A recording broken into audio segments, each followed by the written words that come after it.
encostei a toalhinha lá na fechadura do banco. Não tinha ninguém. Já era uma... Passou na fechadura? Passei na fechadura. Encostei a toalhinha lá. Falei, senhor, essa dívida vai sumir. Aí pegou... Mandou sumir a dívida? Mandei, em nome de Jesus. Em nome de Jesus, mandei sumir a dívida. Aí eu peguei, aí passou uma semana, eu fui lá no banco, né? Aí cheguei lá pra consultar o gerente falou, você não deve nada. Tá aqui, ó. Aí, ó. Quem pagou? Jesus.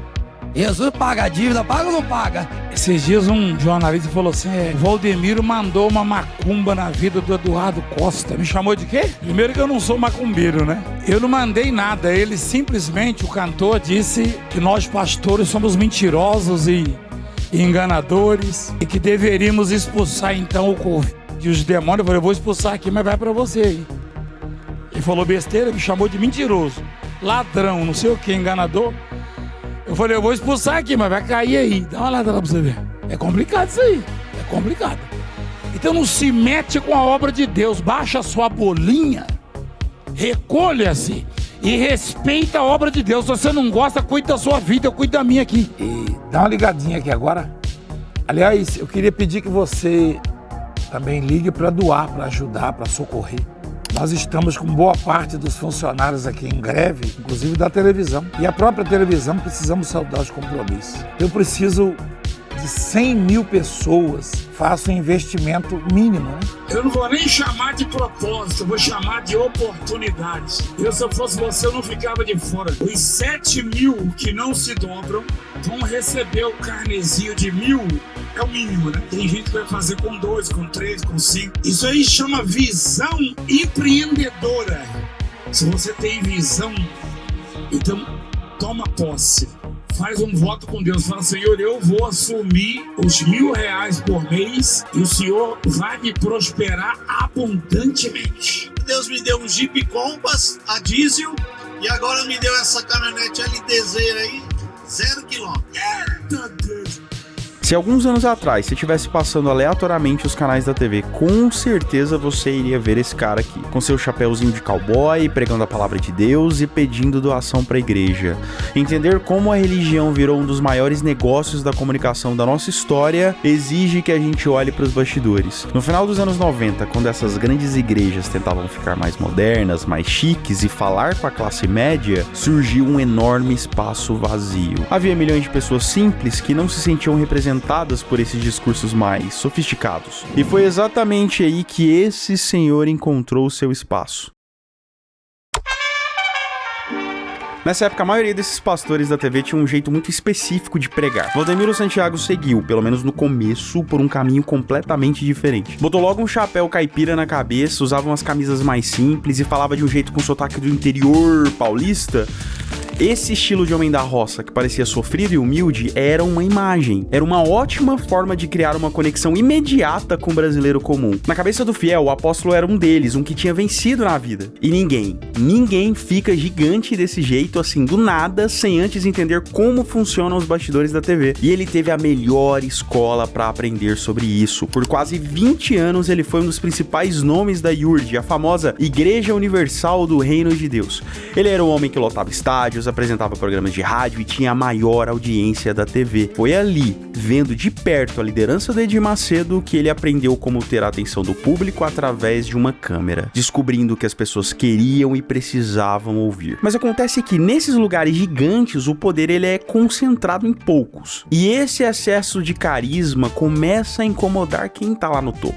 E foi exatamente isso que aconteceu. Depois de um monte de desentendimento interno sobre a administração e o controle de algumas áreas, Valdemiro foi desligado da Igreja Universal. Só que para ele, esse não era o fim da sua carreira. Em 1998, ele decidiu dar o troco e fundou a sua própria empresa, ou quer dizer, sua igreja, a Igreja Mundial do Poder de Deus. A ideia era simples: buscar o público que a Igreja Universal tinha deixado de lado quando tentava buscar essa galerinha mais rica e mais intelectual. Bom, e para fazer essa igreja crescer ser rápido, Valdemiro sabia que precisava de uma coisa muito específica acima de tudo: tempo de tela na TV. Ele comprou horários de madrugada, manhãs inteiras. Mais tarde ele acabou comprando grades completas de canais menores de emissoras mais conhecidas, como no caso da Rede 21 do Grupo Bandeirantes. Quando você tá por cima da carne seca, aí xinga a gente. Quando a coisa tá apertada, expulsa, vai. Durante 24 horas por dia, quem mudava de canal via as reuniões do Valdemiro, os testemunhos emocionantes e seus apelos de fé, mas manter aquela estrutura custava dezenas de milhões de reais todos os meses. Era uma máquina gigante que precisava de dinheiro o tempo todo para continuar funcionando. Tá, e como os dízimos já não eram suficientes para pagar essas contas absurdas, a igreja começou a criar formas diferentes de juntar dinheiro. Foi assim que surgiram os chamados amuletos da fé. Pagou a dívida.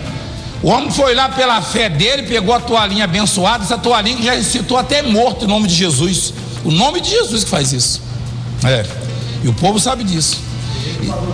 E se eu quiser, eu ponho 5 milhões de pessoas na porta do SBT aí no seu programa, se você quiser. 5 milhões, você tá pensando que esse programa aqui é o quê?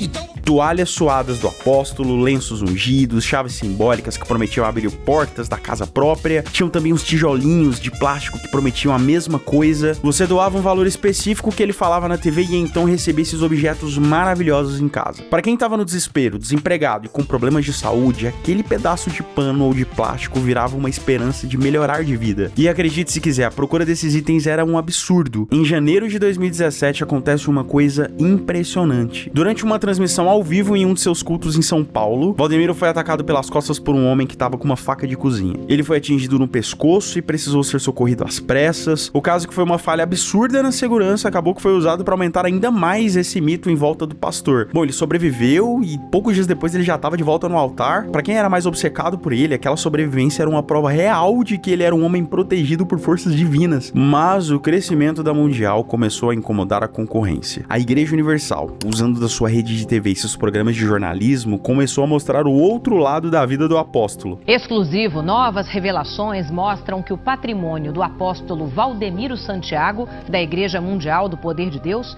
é ainda maior do que já foi mostrado pelo Domingo Espetacular. As propriedades incluem mansão e apartamento num dos condomínios mais caros de São Paulo. 1, 2, 3 imóveis numa das regiões mais valorizadas do país. Um pequeno pedaço da vida luxuosa do homem que passou a semana repetindo coisas assim. Não tenho patrimônio coisa nenhuma. Eu deu não. Meu patrimônio é minha salvação.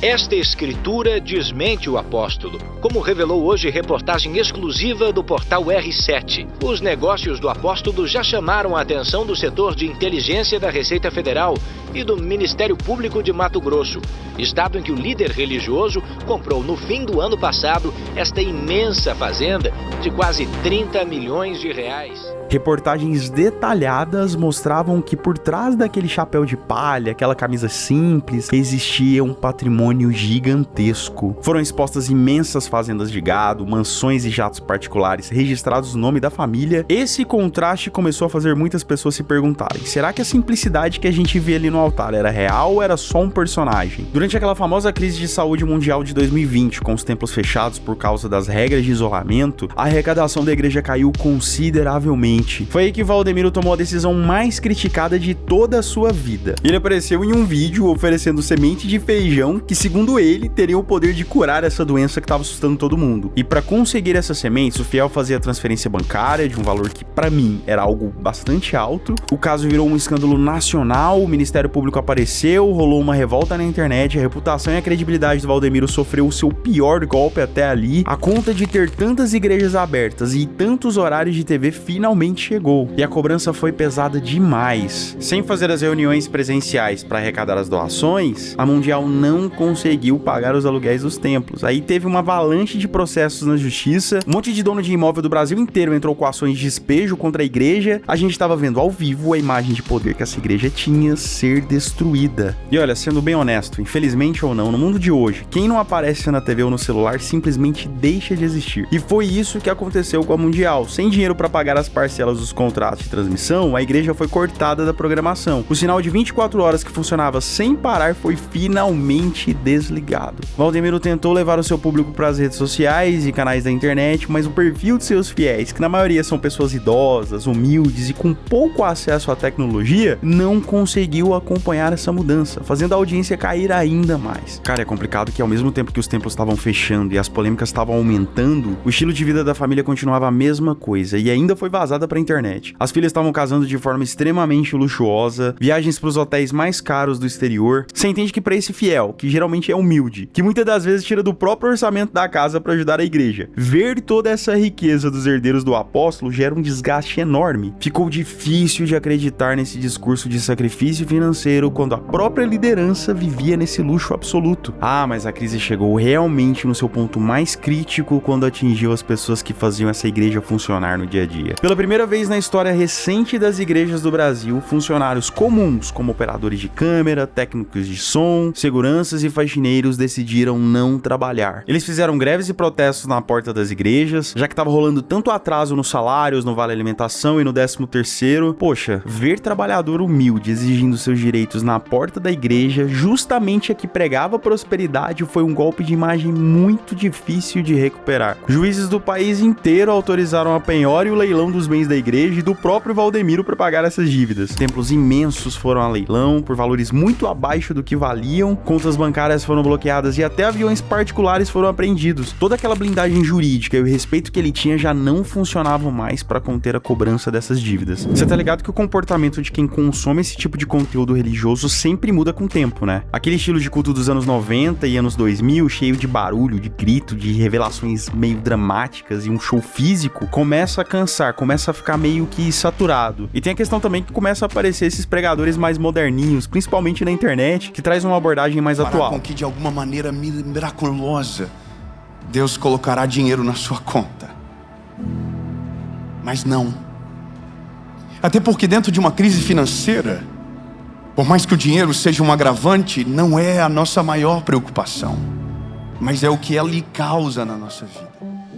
Eles começaram a falar sobre inteligência emocional, produtividade, sucesso profissional e mentoria de negócios, e hoje em dia isso atrai muito mais. Para as novas gerações, o formato do Valdemiro ficou muito datado e muito sem graça. No final das contas, as promessas que eram feitas na televisão contrastavam demais com a realidade das pessoas. Era um monte de campanha de arrecadação que insistia que doar dinheiro ia trazer a riqueza imediata. A gente analisa a história da Igreja Mundial e fica claro que a atenção do público é um recurso muito precioso, mas também é muito instável. E tentar competir com as redes sociais coloca o apóstolo numa disputa de atenção com youtubers, influenciadores de humor e outras igrejas muito mais conectadas. Tudo bem que a Igreja Mundial ainda vive, beleza, mas ela é só uma sombra do gigante que ela já foi. Aquela que inclusive já foi uma grande ameaça para igrejas maiores. Decidir não comprar o próprio canal de TV e ficar dependente do aluguel de horário foi um dos maiores erros do Valdemiro, porque já tinha um monte de outras igrejas que compravam seus canais, já garantiam a segurança, e esse modelo da Mundial, focado em aluguel temporário, deu ruim na primeira crise. Porque sério, não dá para manter esse monte de contrato que é absurdamente caro. Ele perde a voz na TV de uma forma muito rápida e deixa o seu público órfão dessa programação. E só de pensar que no auge do poder o cara era procurado por políticos de todos os partidos que queriam aparecer do seu lado, que era garantia de votos de milhões de fiéis. Mas o poder na política obviamente só dura enquanto tem audiência. Conforme a igreja vai perdendo espaço e se enrolando em processos judiciais, esses políticos profissionais vão se afastando, é óbvio. Para eles compensa muito mais manter alianças com os líderes que já estão em alta na internet. Isso acaba deixando o apóstolo longe dos poderes de Brasília. E como se já não bastasse toda essa zica do lado de fora, a pressão interna também estava complicada. Nos bastidores da Mundial, a imagem da família unida mudou para um cenário de briga por poder e controle de contas. Surgiu um monte de boato de briga entre Valdemiro, suas filhas e até ex-membros da família que tinham cargos na direção. Essa quebra de harmonia na cúpula da igreja enfraquece demais os negócios. Mostra uma crise que, além de financeira, era também de confiança. Justo daqueles que deveriam liderar. Uma igreja desse tamanho não é feita só com um cara específico no topo, mas sim com milhares de ajudantes espalhados pelo país. Agora, com salários atrasados, as igrejas fechando e a pressão crescendo, muitos desses pastores e obreiros da base da Mundial decidiram simplesmente pular do barco. Alguns saíram silenciosamente para abrir suas próprias igrejas, outros estavam aceitando os convites de igrejas concorrentes. Essa perda de pessoas que faziam o trabalho de campo deixou o restante dos templos vazios, sem liderança e sem forças para continuar. Tem outras igrejas igrejas de tamanho médio, com propostas visuais muito mais ligadas às novas tecnologias, elas estão começando a ocupar fisicamente os bairros que a Mundial tá fechando. E esses concorrentes não usam a velha tática de gritos e um monte de encenação na TV. Eles focam no ambiente digital, no acolhimento de pequenos grupos, na conversa direta. Então eles acabam conquistando de forma muito sutil as pessoas que se sentiam desamparadas após esse colapso da Mundial. Eu acho que tudo que depende de um grande show para se manter de pé acaba que precisa lidar com as consequências quando as luzes se apagam. A história de Valdemiro Santiago é um exemplo perfeito de como a fama, a influência e o poder financeiro podem subir e descer de forma muito rápida no Brasil hoje em dia. Ela mostra que nenhum líder, por mais carismático e por mais popular que ele seja, consegue passar por cima das regras básicas da economia, das leis trabalhistas e das mudanças tecnológicas. Beleza, o espetáculo da Mundial continua, mas hoje em dia com luzes muito mais baixas, deixando uma lição muito clara sobre os limites da fama e do poder de influência sobre a fé das pessoas.